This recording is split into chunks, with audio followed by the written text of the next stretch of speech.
I want to make a really quick video. I want to make a really quick video and show you exactly how to become ridiculously wealthy in life. This is going to be the financial sovereignty way. And you're thinking to yourself, oh my gosh, Jeb, I just want to hear about crypto. Listen, we're going to talk a lot about crypto, but if you miss this, you make as much money as you want in crypto, and you know what's going to happen? You're going to lose it. You're going to do something stupid with it. You're going to give it to the bank through interest. You guys don't like banks, right? I'm going to teach you how to shove it to them, right? This is the 10 steps of the financial sovereignty way. And if you do this, I guarantee you, you will be vastly more wealthy than you are right now. Pretty good guarantee, right? Here's 10 steps to become a millionaire in the next few years, especially if you're investing in crypto and you have the kind of income to pull this off. Step number 1, you need to choose today that you are going to be the one in control of your finances. Not the bank, not the credit card company, not the auto loan, not anybody else. You are in control of your finances. Here's the definition of financial sovereignty. You ready for this? You are under God, you are above creation, and you are in control. That is the quick and dirty definition of financial sovereignty. And if you live that life, under God and his teaching, above creation, and you're the one ruling over it, creation is everything around us. It is our time. It is our Ram 3500 over here that I'm selling, by the way. Put in the comments if you're interested in it. It's this Toyota Camry I'm saying. It's our house right there. It's over creation, in control. Step number 1 to the financial sovereignty way is choose to walk the financial sovereignty way. All right, good. Now, after we've done that, the second thing, this is going to be, we're going to change the wheel real quick. If you're on step 2, man, it's about to get turbulent. All right, if you got morning sickness and you're on a plane, you're about to lose your lunch, my friend. Okay, this is going to be radical. You ready for this? No longer do you spend more money than you make. Wow, you're going to live on less than you make.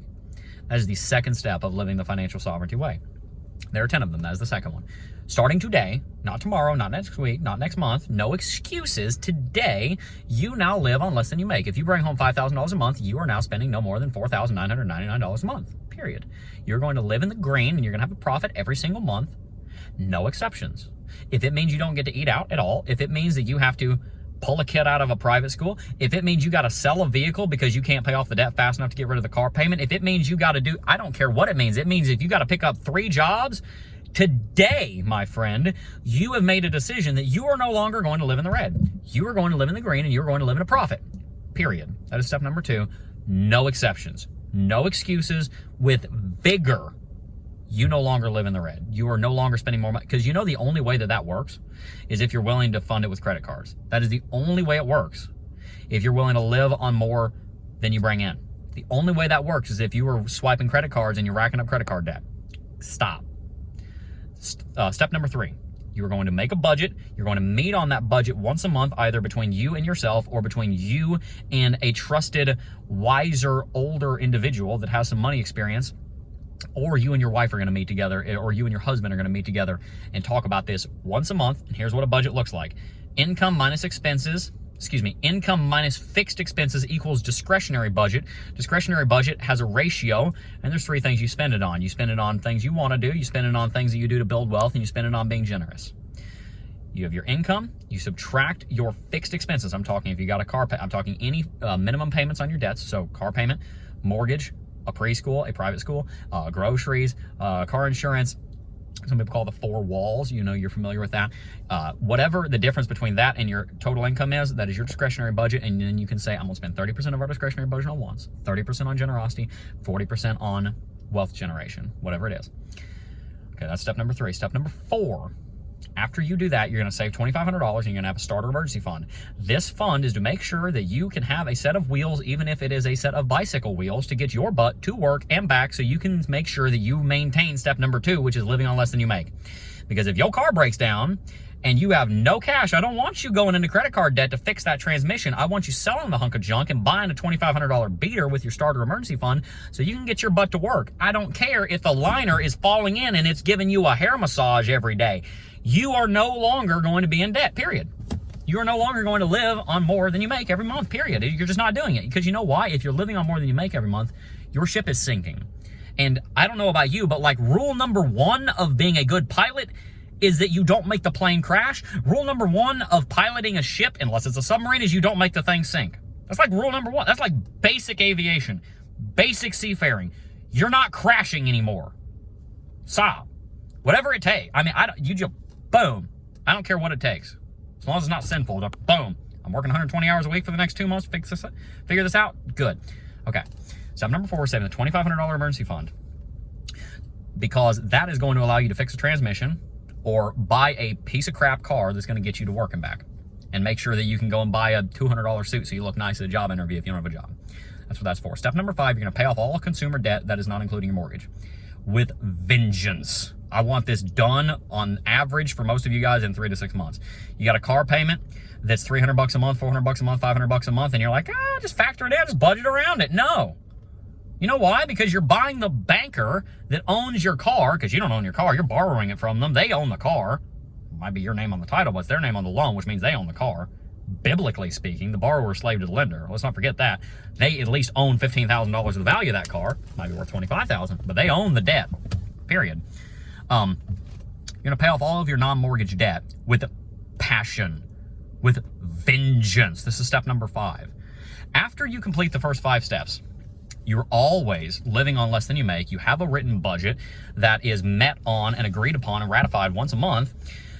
You have at least a $2,500 starter emergency fund, and you are no longer in any kind of consumer debt. Credit card debt, student loan debt, car debt, mortgage debt, paintball debt. I don't care what it is. Just any kind, excuse me, not mortgage debt, but any kind of debt other than the mortgage. Then you're out of survival mode. Until you get out of survival mode, you don't have a life. You don't go on trips.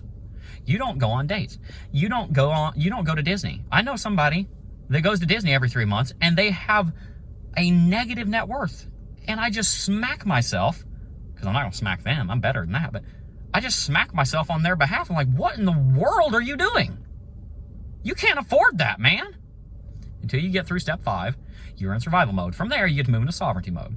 Step number 6 is you're going to save... Step number 6 is that you're going to save 15% of your wealth for retirement. All right? You're going to save 15% of your wealth for retirement. And then from there, Step number 6 is I've got backwards because of something in the background. You are going to save a 3 to 6 month emergency fund after you've paid off all that consumer debt.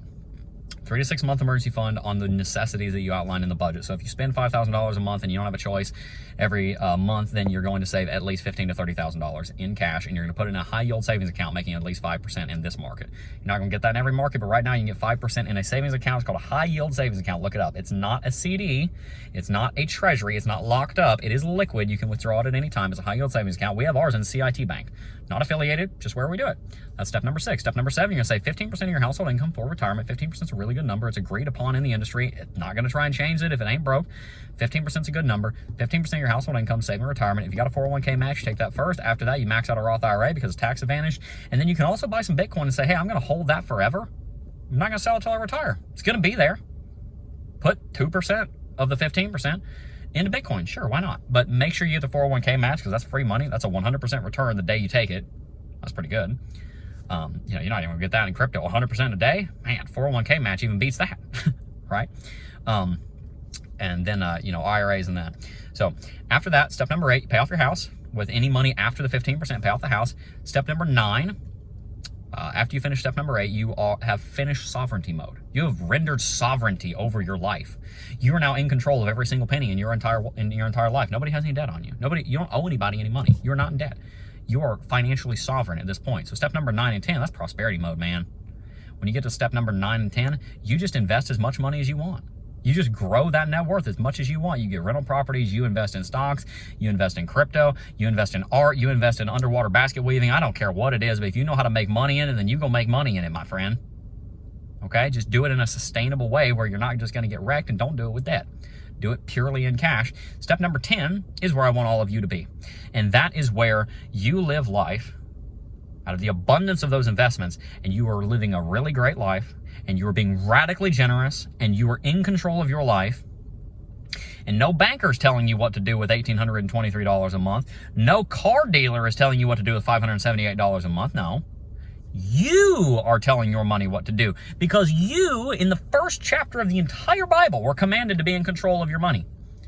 And God blessed them, and God said unto them, be fruitful and multiply and replenish the earth, make a society, and use it to subdue the earth and have dominion over it. First chapter of the Bible. Didn't take long to find that. 28 verses in. Have control over the earth. Now, at that point, after you've done that, then you have total control over the earth. You're not in sin. You're not going to hell if you have debt. I'm not saying that. But moving in that direction is kind of a commandment. Like, take it as you will. That's what we're told to do. So we should probably do it. There's going to be fruit of that. Riches, honor, the ability to be generous. Step number 10 is where you get to be radically generous, change people's lives, write a $50,000 check to help somebody, spend $30,000 on a cool trip, whatever. You're living a prosperous life. It's not the prosperity gospel. It's the wisdom gospel. I was wise with my money, and now I get to enjoy it and be radically generous with it. Why do I talk about all this? Because my vision for this channel, and for everything we do in crypto, by the way, as well, is to start the largest fundraising campaign that the kingdom of God has ever known. I want all of us to become so radically wise and successful with our money that we just have oodles and oodles. That's a technical term. Did you know that? That's in a textbook somewhere. We have oodles of money that we are able to give to people in need. So tell you what, I love using this example. I know somebody, they have a ministry. I'm not even gonna say who, because they don't make themselves public because they'd get killed. I know somebody, not personally, but I know of somebody, and I know people that do know him, or her, who knows. They go and buy children out of sex slavery and set them free and set them up homes with Christian families where they hear the gospel. That's what they do. I don't want that person having to worry about making money. Forget that. I don't want that dude having to have a day job. Nuh-uh. I'll make some money because I'm pretty good at that, and I'll give him some money so he can go and do that. I don't know how to do that. I got no idea how to do that. This man goes into India and buys slaves and sets them free. I want some more of that in the world, but you know what? That costs money. It's a real world out there. Stuff costs money, in case you didn't realize. So if we are able to be good with our money, first of all, we're going to get to enjoy it. I mean, that's a $50,000 truck sitting over there. I don't have to sell it. I can hold on to it. It's fun. That is a fun truck. You know that thing can haul 30,000 pounds? That's a want right there. I love that thing. I don't use it very much, so we're selling it. If you're interested, leave a comment. I'll let you know. But I got a motorcycle over there. I'm not going to show you because I don't want to show you my house, but I got a motorcycle sitting right over there. That thing is fun. It's okay to enjoy money. But I tell you what, I've gotten way more joy out of being generous with money than I ever did out of these two vehicles that I'm talking about and the one I'm sitting in. I want you guys to make wise choices with money, that you are able to invest it wisely, that you are able to enjoy it greatly, and that you are able to give it joyfully, that you will have a prosperous life. And it's possible. If you follow the financial sovereignty way, and you decide today, it all starts with a decision today, that I am going to be the one in control of my finances, you are going to be the one in control of your finances, your life will be radically different, period, guaranteed. I can't make you do the steps that I just laid out. But if you follow those steps, I guarantee you that you will be in a dramatically better position in the future than you are right now, disregarding some kind of oppression. Somebody comes and kidnaps you and puts you into slavery. I mean, you know, that kind of stuff happens. Not blaming those victims. Or if, you know, really just crazy circumstance, like, you know, meteor hits your house and the insurance company goes bankrupt on the same day. Unless one of those two things happens, you become oppressed, or you have just a really crappy circumstance. Barring one of those situations, if you do what I just taught you, I guarantee you will be more successful. You don't get to hear that very often, and it actually be true. I guarantee you will be better off with money, and you will have a better life than you do today. How's that for a promise? Please do what I just taught, and you're going to hear about it a lot more out of me, so stay tuned. If you enjoyed today's video, I want you to do a couple of things. Hit the subscribe button, like the video if you haven't already, share it with somebody who needs to hear it. This is the core of our teaching. I've been doing this for 7 years, guys. I've been making YouTube videos for 12 years. I've been doing crypto for 7 years. I've been teaching financial sovereignty for almost 5. This is my life's work here. Everything I just showed you, this is the core. This is the seed that I want you to take from our entire channel, our entire ministry is the thing I just taught you. Financial sovereignty and the way to become financially sovereign. Share this with somebody. I don't say this very often. I don't tell you to share a video very often. I ask you to like and subscribe, but I don't ask you to share a video very often. Please share this. Please share this with somebody that needs to hear this. This will change your life. Period. Hope you enjoyed. Peace.